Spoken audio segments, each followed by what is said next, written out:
I am so glad you're all drinking. That is fantastic. I always feel calm when I see a bar and people drinking because I always have a good time at a bar. I do. My favorite time to go to a bar though, Halloween. If you've never gone to a bar on Halloween, do it. It's fantastic. Every Halloween I go to a bar and I just hang out waiting for a fight to happen. Because a bar fight on Halloween is better than any action movie you'll ever see in your entire life. Last Halloween, I got to see Superman fight the Ghostbusters.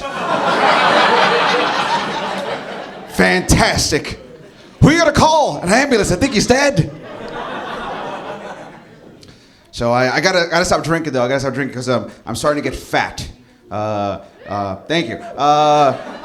I've been chubby most of my life, but for different reasons. Like when I was a kid, I was chubby. It's because I hated myself and I ate a lot of cookies.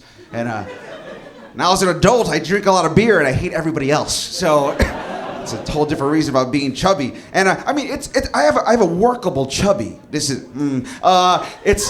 it's good. This chubby is okay. Like women will still approach me and try to, I can have the possibility of closing a deal with this kind of chubby. It's okay, but only now. Like 32 years old, chubby. This is cool. This didn't work at 17. This was unsexable chubby at 17. If I tried to close a deal at 17, every girl just became Gandalf from Lord of the Rings. You shall not pass.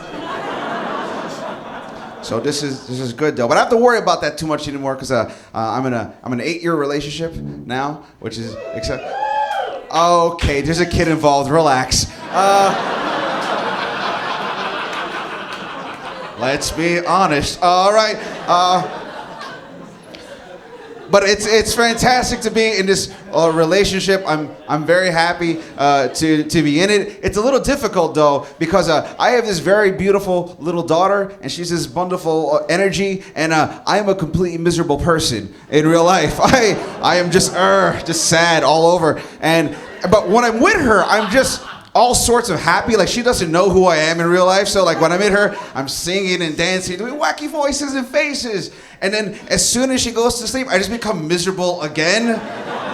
But this time I'm more miserable because I just spent the past day lying to my daughter and telling her that life is this wonderful thing. And I know it's only a matter of time before life hurts her. And she's gonna look at me like, Daddy, why is life like this? I go, because life sucks, honey. Everything's a lie.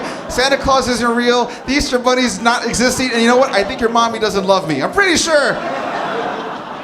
These are things.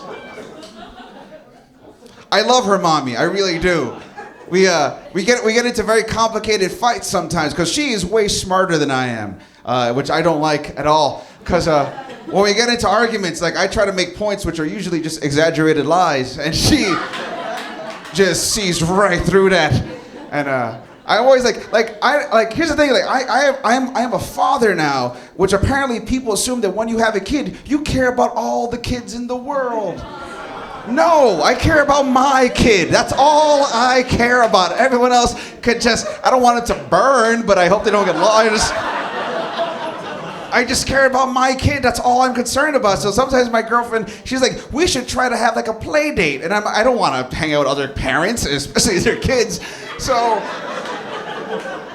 I just try to make up like lies not to commit to anything. She's like, we should hang out with Monica and her baby. And I'm like, I heard Monica's baby's a racist. I'm just saying we shouldn't trust that kid. It's just keep on moving. And that's the thing though, is that everyone says that when you have a kid, you have to give them your all. Your entire life is just to make them happy. And I don't know if I can do that. I'm not sure, because if you try to give your kid 100%, one day you're gonna screw up because you're human, and they'll get mad at you for you just to try your best. That's why I say give your kid a C childhood, 75%. This way, when you screw up, it's expected. But when you succeed, it's awesome. It's like, Dad wore pants today. High five. Psh, I did it. I did this awesome thing. Because I had an awesome childhood, but that was by mistake. I had an awesome childhood because I have the coolest best friend in the world. It was my uncle. He was 32 years old, and he had Down syndrome. And he was awesome. He was awesome. Because even though he was older than me mentally, we were the same age, which means he could reach all the things that I couldn't. Cookies, presents, my dad's special magazines. Yeah, I got those. It was fantastic. He was the only guy that would dress up and play Batman and Robin with me.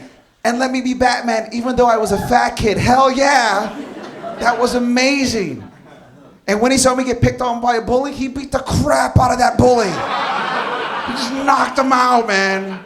And honestly, I don't know what's cooler, watching your uncle with Down syndrome beat up a bully, or the fact he was dressed up as Robin when he did it. Fantastic. But I love my girlfriend. We get very stressed out sometimes because we get into arguments because it's 8 years. So at this point, I love her, but I'm pretty sure she wants to kill me. Because we get into these arguments, and sometimes she doesn't understand that she's so honest about what's going on that she'll try to insult me, but it ends up coming off as like a compliment. And she doesn't get it. Like, she literally told me, you know what? If you weren't so good in bed, I would have left you a long time ago. To which I responded, yeah! I win. Even if you don't think so, I win. Which is very nice. But here's the thing, though. After 8 years, my ultimate problem with her is that she still wants to say, I love you. That's my problem with her. And I don't like that because after 5 years, you start to realize that the person you're with isn't actually a person. No, after 5 years, start realizing the person you're with is just this collection of mistakes and pain and tragedy and glitches and twitches and issues you're never gonna understand or fix ever, so don't even bother trying. But if you could still be with this person, look past all that and still want to have sex with them, and they feel the same way about you, then it is your responsibility to look them in their fat, stupid faces for as long as you can and go, hey, I still love you.